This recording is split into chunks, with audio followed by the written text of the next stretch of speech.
There will be a discussion point today. This will be the last discussion point. We're going to have invited lectures for the next 3 lectures, and then you'll be presenting your projects in the final week. The thing I want to talk about today is a large DARPA project that happened 2015-ish for 4 or 5 years, called Lorelei. And the reason I'd like to talk about it is it basically was a big project by DARPA, so lots of sites, caring about low resource languages and building resources for low resource languages. It was mostly about information extraction. At least they wanted to get information about streams of information in languages that we might not know. And it introduced very interesting things within the NLP community about moving from having a problem and solving it to thinking about what the problem is going to be in advance and pre-solving it by building appropriate pre-training and data. Okay. The fundamental idea, DARPA usually has grand schemes on what they want to do. They don't always implement them in the right way, and we don't really solve the problem during the project, but they usually cause us to take significant steps forward that longer term actually helps a lot. And this seems to be a pattern that happens in DARPA. And DARPA is aware that locally they might not solve the problem, but actually 5 years or more down the line may actually do that. And I think this is true for Lorelei. So it's basically how to deal with the low language resource quickly. Okay.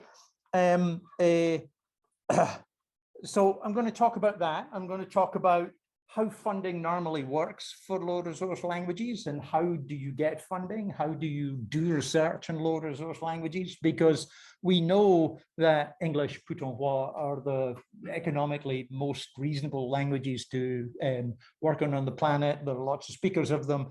It's worthwhile improving that. But how do we deal with the other languages like Basque, where there's not enough people to be able to fund research in it, or not as many? And how can we actually do anything? So it's a case study looking at Lorelei project. Lorelei stood for something, and it was clearly a backronym in the sense that they came up with the name and then thought what it might stand for, but I don't think I know what it ever stood for. Went from 2015 up until 2020.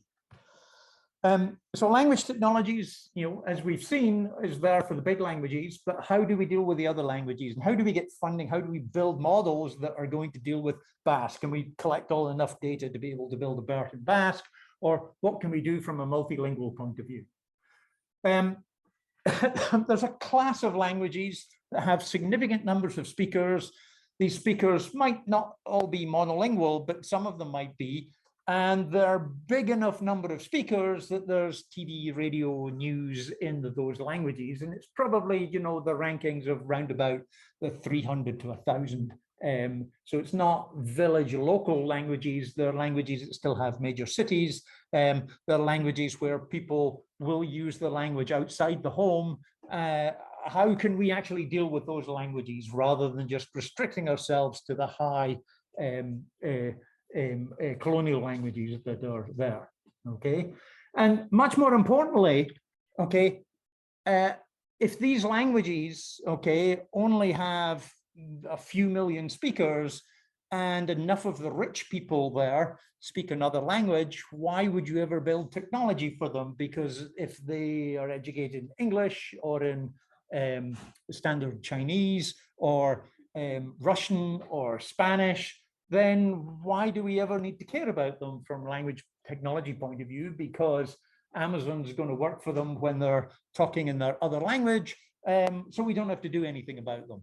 Okay, that's of course unfair. Okay, and it's not just that we should be looking at commercial use of these languages.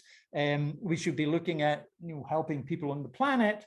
And from the researcher point of view, is why is it that we only work on the languages that we have an infinite amount of data from, rather than actually know how to deal with a small amount of data in order to be able to get support? And it's not, we're not saying that we should each work on each language. It's how can we build support for these languages so we can deal with them reasonably.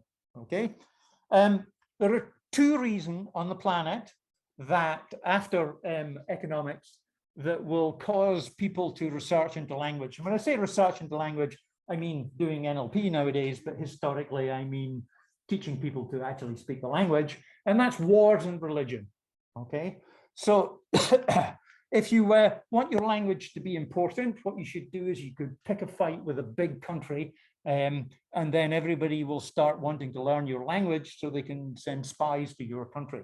This has happened a lot. Okay, the reason that Russian was a big language during the Cold War that people were trying to learn in the United States was because they wanted to understand what was happening in Russia, but oh my God, all these people were using Russian and they weren't using English, so we had to learn Russian in order to be able to talk to them. Okay, and then there's religion. Okay, so the other reason that people will spend money on translation, etc., is to be able to get their message out.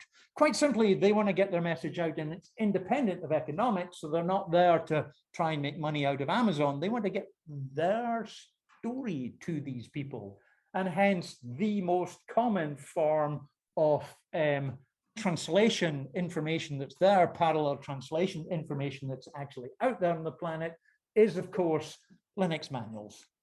No, sorry, I mean the Bible. Okay, but other groups of people who also believe in their work and are willing to work for free or nearly for free will give you translations of the Linux manuals and the Quran and the Bible without being paid, and therefore these are available, and these are the sorts of groups of documents that you're likely to find translations for all over the world. Okay, so wars, if you cause a war, or religion, people trying to get their story out, are the things that are most likely to cause funding and cause interest in actually doing things in the world. The US government is an excellent example of a large organization that's willing to invest in language, in spite of some people believing that the United States is a monolingual culture. It's actually somewhat amazingly diverse. People have come here for the last 500 years, depending how you count, usually from other cultures, speaking other languages. The nativeness of people usually dies off after a few generations. But the US is very much aware that in order to be able to interact with the rest of the world, they have to be able to interact in those other people languages. And so they have invested in technology to be able to help language learning, language translation, and language resources. Okay. DARPA started investing in machine translation pretty early on, and there was lots of research that was done in machine translation from as far back as the 1940s. In the 1970s, especially here at CMU, speech recognition was being invested by DARPA with the idea of being able to do speech transcription. Invest in dialogue systems in the 1990s, speech translation in the 1990s. DARPA was one of the leaders in being able to fund and build systems and rapidly build systems for new languages without having to do years of development. Okay, and so it's not really unusual or strange that DARPA then says, okay, let's do something directly targeted at low resource languages. Okay, so here's the scenario, and always in DARPA there's a sort of background scenario that they use to pitch to their bosses about why this is an interesting thing to do, why is it an interesting research project. Okay, so for example, a disaster happens, an earthquake. Okay, the area affected doesn't speak any of the major languages. Okay, so they're not an English-speaking area.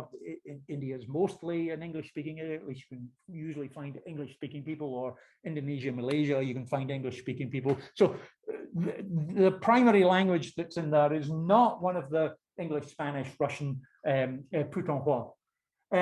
There's communications in the local language that are coming out. They're coming from official sources like news. They're also coming from social media, okay? And they're also just speech, so TV and radio. How can we do something to actually work out what's going on? So if you've got resources and you're here to help, you know there's an earthquake, you've got resources that will have heavy equipment that can fix buildings that have collapsed, or medical care or shelter. Where do you take it to? And all this stream of information is coming to you in a language you do not know, or there's very, very few interpreters around that will allow you to be able to get that information. So what you'd like to be able to know is who should you provide support for? Where should it go? Who's affected? How many people need help? Okay, and what's the urgency? So there are messages, but you don't know what they mean. How can we actually understand them? So we ran with that, disaster communication in a local language, and we wanted to provide machine translation in a language we don't know in advance, named entity recognition, so we want to know people, places, and we wanted to extract what became called situation frames. These were 11 specific types, plus location, status, urgency, and there was another term, gravity, that nobody understood what it meant. And this was things like needing medical help, needing infrastructure has broken down, needing food, shelter, unrest, so riots, just giving information in a translated form in English that would allow people to do actionable help when they're actually doing resources. What's more, they wanted to do it as fast as possible.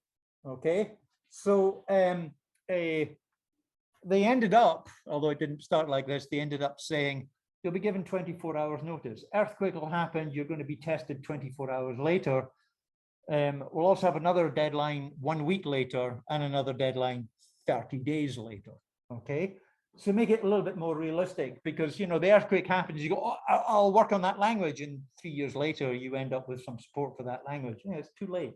Okay, what can you do in 24 hours? 24 hours is very, very short. Okay, you're told about the language at hour zero, and I mean, you don't have to try and work out what the language is. You're told the name of the language. Here's the Wikipedia page for the language.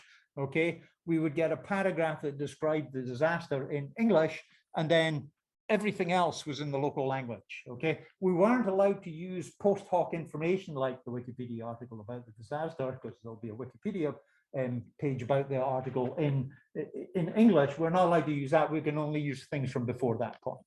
Okay. So we started in 2015, and everybody had cool ideas about how to be able to do this, and we all started working on it. And then came 2016, they said, okay, we're going to start with the first language. We're going to start with a language that there will be speakers in every single team, so it won't be an unusual language at all. So we did Mandarin. Okay, because all of the teams had Mandarin speakers in them, because all teams do have Mandarin speakers in them. Okay, and so that's what we did first. And then we sort of tested it. There was evaluation metrics where we'd have to submit the results, and they would try to evaluate how well we'd extracted the information from the documents. And then in July, the first language that they gave us was Uyghur. Uyghur is spoken in Western China. You're probably aware of it in the news. It's a Muslim group in Western China that is not treated well by the government there. It's a Turkic language. It's written in a Latin, in an Arabic script, which makes it a little bit harder to deal with. But unlike other languages that use the Arabic script, it writes all the vowels, so it makes it much easier than Urdu or Persian. So that was the first one. And again, it was an earthquake that was the actual event that we were actually trying to understand. Now I'll go into some more detail about these later. The following year, we did Tigrinya and Oromo. They're both spoken in southern Ethiopia, depending on your definition of where the Ethiopian border is. Tigrinya is written in the Ge'ez script, which is the same as Amharic. Oromo is written in Latin script, and the spelling's almost random. So there's a lot of noise in the spelling, and that's something that we had to deal with because there's no standardization for spelling. In July 2018, we had 2 different languages from different continents. We have Kinyarwanda, spoken in Central Africa, and Sinhala, spoken in Sri Lanka. Sinhala is not a Dravidian language, not a southern Indian language, it's a northern Indian language. And actually Bengali might be one of the closer languages to it. And so we built up support for that. In 2018, we did Albanian, and actually it sort of moved away from being this fixed evaluation that would happen with Albanian. What actually happened is there was an exercise in Europe, which they did in Albanian, and we actually provided support from people who were sending in pretend messages of important things that were happening, and we were trying to extract the information from the Albanian tweets that were coming out in order to be able to do that. 2019, we did Odia. Odia is spoken in India, and Ilocano is one of the languages spoken in the Philippines. And then again in September 2019, we again moved away from this fixed form of evaluation to actually deal with something of a bunch of real news stories with an exercise that was happening in Papua New Guinea. Tok Pisin is one of the standard languages in Papua New Guinea. It's a pidgin English, and it is related to English, and it has a number of native forms in it. But it's now a standard language, even though originally it was a pidgin. So it has news and TV reports in it. Who was involved in this? Well, you know, there's a bunch of researchers in North America that are very often involved in these big language and speech related projects. And it was the same. There was big teams that were formed across different groups, and they shared things. So University of Southern California, ISI, with UIUC and Notre Dame joined as one team. CMU was also working with UW Melbourne, as in Australia, and Leidos, a private company.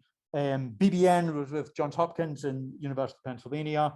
And there was other components as well. So other groups would develop things and we could use them and try to bring them into our system. So Columbia, University of Columbia, not the country, was doing analysis to give us urgency and sentiment automatically from data. And rather interestingly, University of Texas at El Paso, what they were trying to do, they were trying to recognize situation frames, or at least urgency information from speech, from prosody alone, without knowing what the words are. So can you tell that this recording is urgent or not? And you might think, oh yeah, if it's got screams in it, it's probably urgent. But no, these are mostly news reports or YouTube type reports, and it's how people are speaking. But you could still get significant information, and it would actually help on combinations. The CMU system was called Ariel, but nobody can remember that we had a fancy name for it. And again, it was an acronym, but I can't remember what it was. Rather interestingly, compared to the other teams, we decided to begin with to, instead of build a translator that translates everything to English and do all extraction in English, but we decided we'll work in the target language itself, okay? Because we knew that translation was going to be bad. We knew that translation, we wouldn't have enough data for it. And much more importantly, Graham hadn't moved to CMU yet. So we knew that it wasn't going to be good until we got Graham to move to us. We mostly work in the phonetic domain. And this was something that we do is we take whatever the written form is, we project it into the written form, and we display it in the native script. We display it in the phonetic script, so now anybody could read it, or at least it was easier to read. And sometimes we project it into a Romanized script, because it's much easier for you, if you don't speak these languages, to remember things when you see them in a Latin script, if you're more familiar with it. We then would use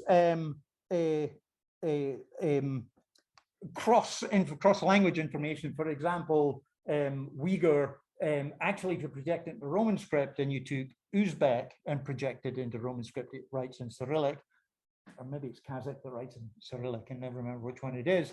But once you put them into the Roman script, they're actually very similar, and there's lots of cognates that are immediately obvious in the language, because they're shared. They're both Turkic languages, and they're both in this Central Asian, and we could get information out of that, and people who don't speak the language could see these similarities, but also our models could see the similarities. While if they're written in different scripts, it can be very hard to actually see that. We built base keyword systems. We were allowed to have native informants to be able to tell us something about the language, but we had limited access to them. So maybe 4 hours access, and that was it. And so what do you do if you've got 4 hours access to a bilingual speaker who's not an NLP expert, can't program in Python? What's the best, most useful thing that you can get out of them in order to be able to do this? And one of the things was like to translate these 50 words into your language, so you know the word for helicopter, doctor, medicine, potable water, etc. Okay. We also built cross-lingual word embedding systems to be able to build on top of these, and we had a number of research groups that were working on that. We had active learning, so how best can we use this human who knew the language and be able to get the best information out of them in a very limited time, such that the system really could work well. We had to do all of this in speech as well, so we did lots of work in cross-lingual recognition, where we didn't really have time to train a language. At best, we could recognize it, and then on top of that, try to extract information out of it. What happened was you end up with lots and lots and lots of pre-preparation. So we'd build language-independent models, or very large multilingual models, in order to be able to do the 24-hour thing. And basically, we couldn't sleep in the 24-hour. So DARPA doesn't believe in sleep. So we'd have to find out when the best things were. And so the people who were building models that had a 4-hour training period were felt to be lucky, because that means they could sleep during that training period. Of course, unless it fails, because then they got woken up. Performing in the pronunciation space was definitely something that was worthwhile. We gained a lot from that. We were beating the other teams to begin with. What usually happens, there's competitive things and people use different things, but by the 4th or 5th year, we then sort of settle on more standardized forms, and machine translation got a lot better when we got later on. Doing this in the pronunciation space, rather than doing words or morphemes, we sometimes make decisions about whether we do morphological decomposition or not. Depends on the language and whether it's worthwhile. We also do interesting cross-lingual transfer and like unknown translation. We get some keywords that we'd have in the other language, and we'd use that to try and predict what embeddings might be. Other forms, the example that was always given with this, imagine you know that China, Japan, and Korea are always going to appear, or are likely to appear, together in standard news stories. And then you have 3 Chinese characters that you don't know, pretend you don't know what they are. And you're told that this one means China, and you're told that this one means Japan, then you have to guess what the third one actually is. And I assume the third one is the Chinese for Korea, but it might not.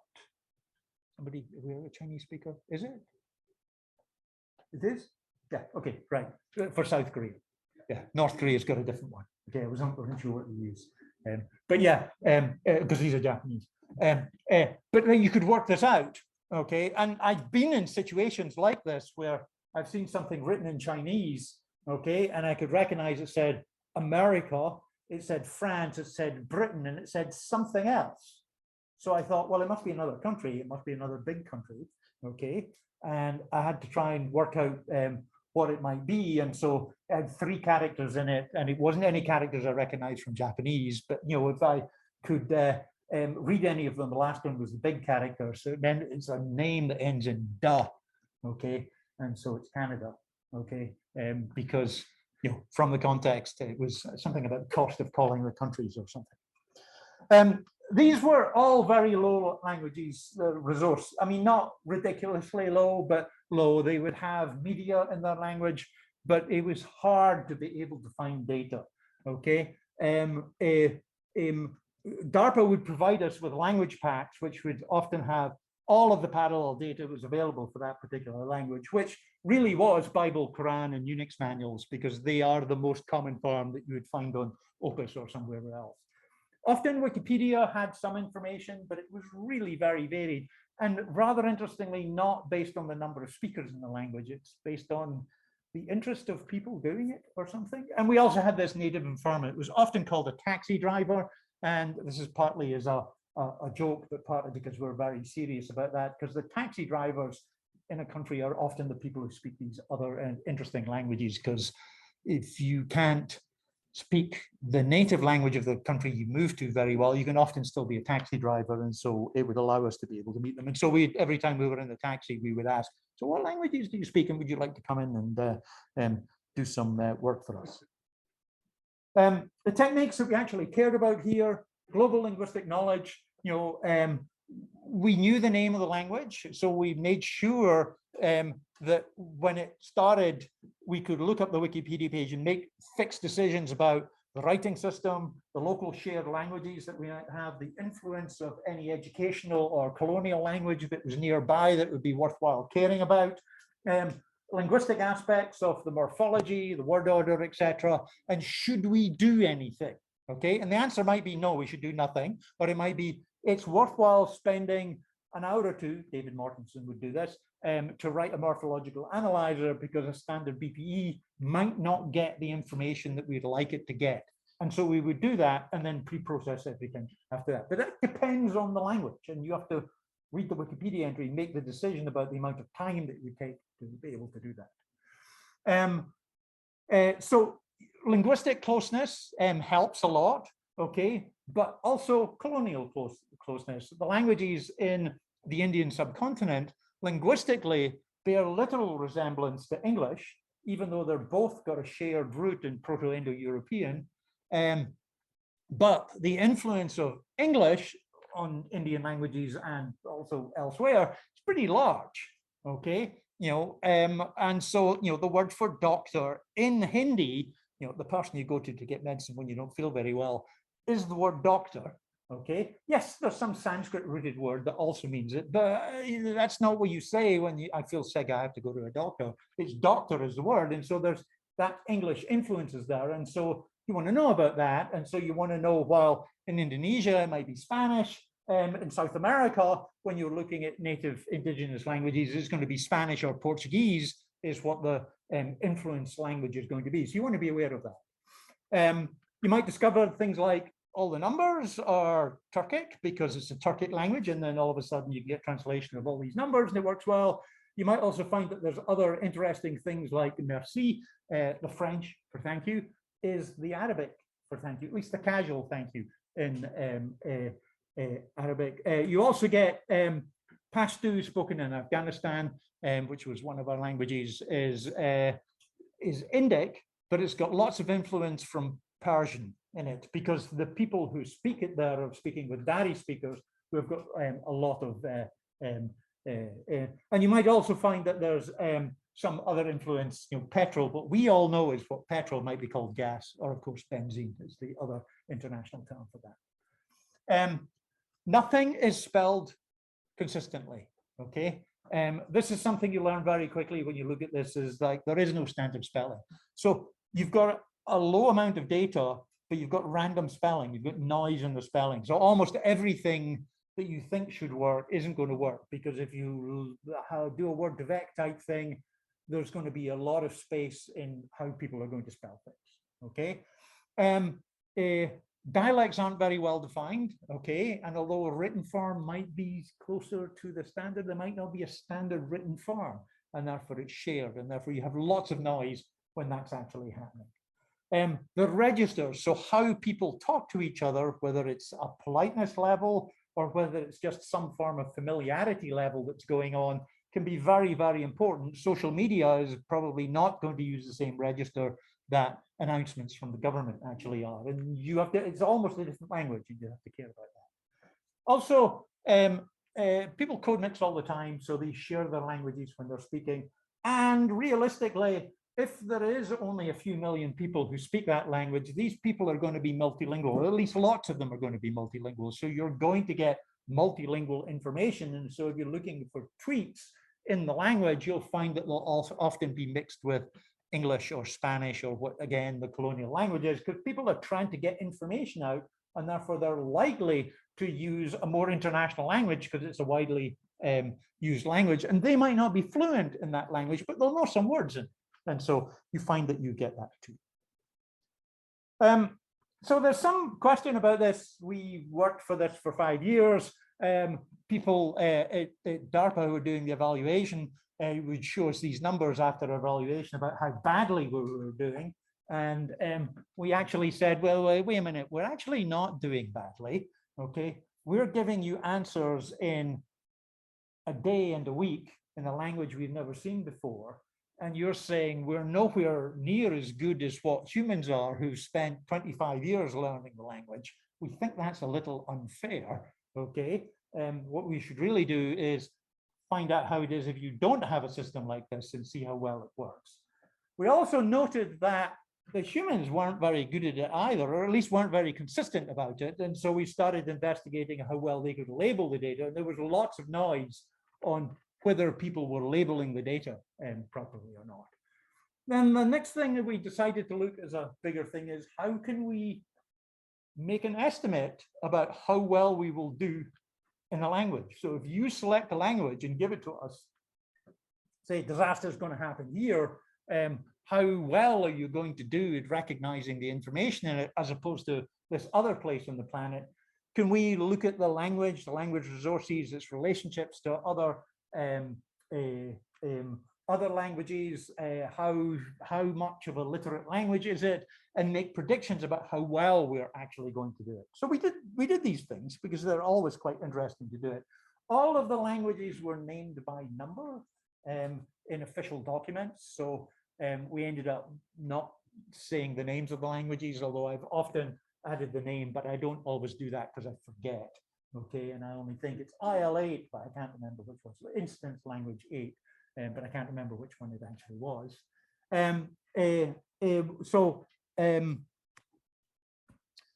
This first graph here is basically showing you how well, which is how well we did these situation frames, how we did information extraction out of the system when compared to humans doing it. So we give humans the documents and say label the important frames that are in there with extracting the information. And so for two of the early ones, Tigrinya and Oromo, the systems were competitive with the human in Tigrinya and better than the humans in Oromo. Although that wasn't quite true, there were certain things in the Oromo that made the labeling not as well defined. And so actually we'd have some weird things that actually come out of the definitions. I should actually, there's a couple of little examples that I wanted to say. So one of the things that we wanted to do was identify named entities, including locations, and be able to say if there was a need. And so in the first Mandarin system that we built, our named entity expert, Akash, who's Indian, came up with the most common place name that he found, labeled it with the best confidence, and he says, this one seems to have issues, and I think there's something like it needs water because they don't have any water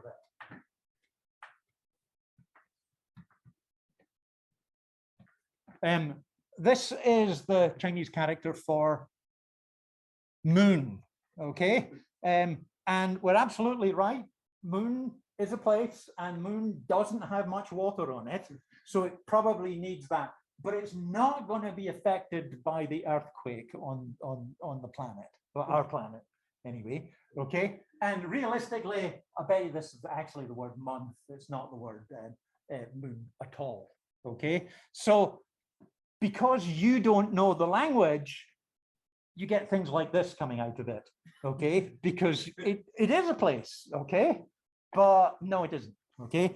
The other one that came out a lot was, there's this agency that says that it's going to provide support and going to provide relief, but they never do it, okay?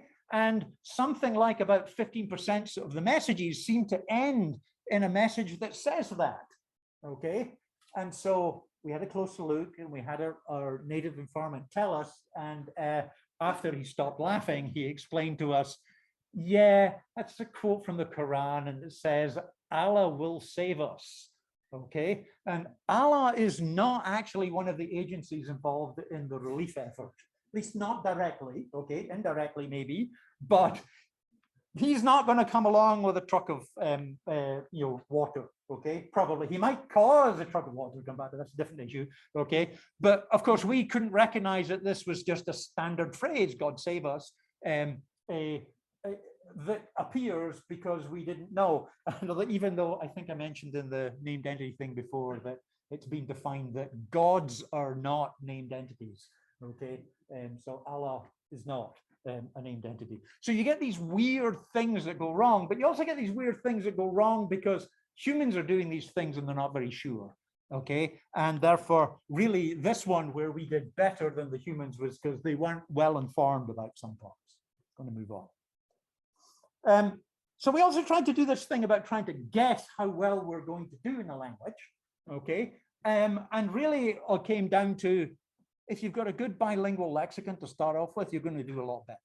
Okay, and so if you had a bilingual lexicon in all pairs of languages, that might be the best thing to invest in order to be able to improve these systems, because you've got a very good start and then you could start learning from it.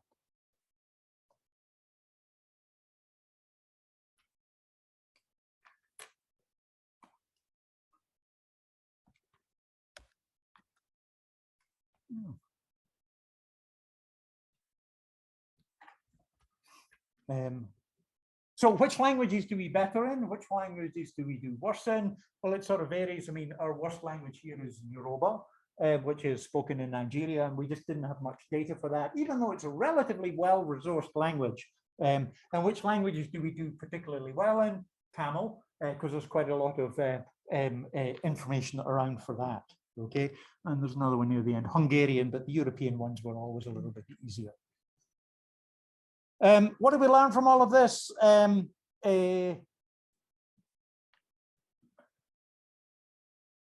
So pre-building models makes a big difference, really makes a big difference. And actually, I'd say all of our research moved from being, how can we build models on time zero, from how can we build our models from beforehand? And all we're doing is adapting within, the first half hour of actually getting the systems.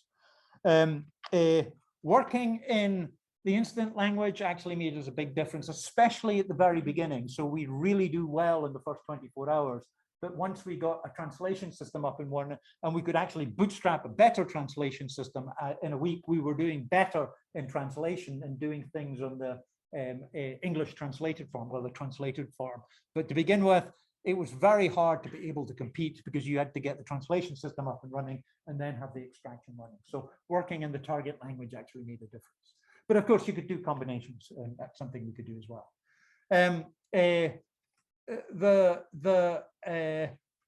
Trying to use the native environment in the most efficient way became really important, and finding the best way to ask them questions so that their result could immediately feed into your system and actually improve it. Graham mentioned something about this the other day in active learning about, having some examples at the beginning really gives you a big boost. Okay, it maybe doesn't matter after you've got lots of data. I mean, even a small amount of data, but the first few hundred things really does make a difference, because there's massive holes in the data that you're actually dealing with. So at the end of the project, we decided this was a really cool idea and we wanted to test it out in a real farm. So we took Graham, okay, and we put him in the CMU time machine. You all know about the time machine that we have at CMU, and we sent him back to 2011 to try to apply some of these techniques to the Japanese earthquake in 2011. Unfortunately, the time machine didn't work, and Graham was already there in 2011, so he actually did this work before he came to CMU, okay, which was very informative post hoc about what was going on. So there was a major earthquake in Japan in March 2011, and Graham and others were trying to work out how could they build a system that would actually aid the effort. So this meant looking at NLP techniques on tweets and news to try to identify what's going on, particularly where things are happening, where there was disaster, and also trying to track people, okay? Because you want to know who's safe, who isn't safe, who's looking, and be ordered to be able to do that. So the issues were word segmentation, because in Japanese, that's actually way harder. And because there was a lot of local names, it made it even harder than what it would normally be. Named entity recognition and tweet classification, okay? you really need pre-existing tools. So this wasn't in a language that they hadn't worked in before. So it was a language that the people in Japan have been working on for years, and therefore there's relatively good resources for this. Okay, passive people tracking is very hard. So you're just trying to find out whether this person's mentioned or not, while things like Google's Google person finder, which gets used in disasters, there's a human looking at the result and going, yeah, that's my brother, or no, that's not my brother, but the name's very similar. But not having a human look at it who's actively trying to help actually makes it significantly harder. Organizing helpers, people go, hey, I'll help. So what are you going to do, and how are you going to get them to be able to help? They speak the language, they can do things, they can do labeling for you, they can do checking of data. How do you make sure that you use those efficiently? And how do you do that in the first few hours when there isn't an organizer and there's no infrastructure to be able to do that? Japanese word segmentation is not a three conclusions. They did successfully build a useful system which actually did classify things and be able to tell you about where things were happening. Speed is everything. Gathering data, labeling, creating a classifier, being able to do this quickly as possible is really, really important. It saves lives, really. A much better annotation framework would be helpful for what they were actually doing. They probably didn't use BRAC because it might not have been around at the time. And being able to use these human resources efficiently is something that you should think about in your system, in addition to having the latest BERT, multilingual BERT system. You should say, well, if I've got 20 people here, how can I use them to be able to improve my system? Lorelei's legacy, well, we got a whole bunch of data sets out of it, speech, social media, news text for, I can't remember the number of languages, but I think it's 12 to 20, the LDC, and they're quite good, and we still use these today. You need to pre-train, you can't wait till the last minute, you've got a plan before. Multilingual should be hundreds of languages, not 3. In fact, if you look at the papers before 2015, lots of multilingual papers were talking about 3 languages. Well, now we can talk about hundreds, because that's actually what we try to do. Zero shot, few shot, and active learning are really important when we're actually doing these things. Integrating native informants into the task in an efficient way is part of the problem. It's not a sort of side thing, it's something that was really important. And massively multilingual data sets came out of there that hadn't really existed before. Massive Bible alignments, Unix manuals, Wikipedia, and speech, the wilderness data set that we did, which has got 700 languages in it in order to do that. So I'd also like to point out one other thing, which is probably this class also. Yeah. Yeah. One of the reasons why Ellen and I were focusing so much on massively multilingual things was because we were working on this project and needed to scale things down to support many languages. So yeah, it's not just the resources. It's not just human resources. Educating people about caring about multiple languages, and so this course is part of the result. So here's the discussion point. Consider a Lorelei manager. Major earthquake happens in Haiti. News reports, TV, radio broadcasts, and social media posts are coming from Port-au-Prince. You have access to the relief aid, so you've got the aid, okay, in terms of medical, food, shelter, infrastructure, rescue, and you're asked to use the messages that are coming into you to be able to distribute the resources in the best way to save people's lives. What do? Consider translation, related languages, native informants, active learning, and what current resources are available for you. And as sort of as a footnote, this actually happened in 2010, okay? So in 2010, there was a major earthquake in Haiti, and people couldn't understand Haitian Creole, the language that's spoken in Haiti, and there weren't any resources in it, and the local people didn't speak anything else. Some of them speak French, and some speak English, but how can we do it? And so the NLP community came together and distributed existing, because there was an existing project at CMU in the 1990s, and distributed data that was parallel data, Haitian Creole, English, and Microsoft, I think, was the one who actually built the translation system and put it on Twitter so that you could get translations as quickly as possible. So this is the discussion point for today. Okay.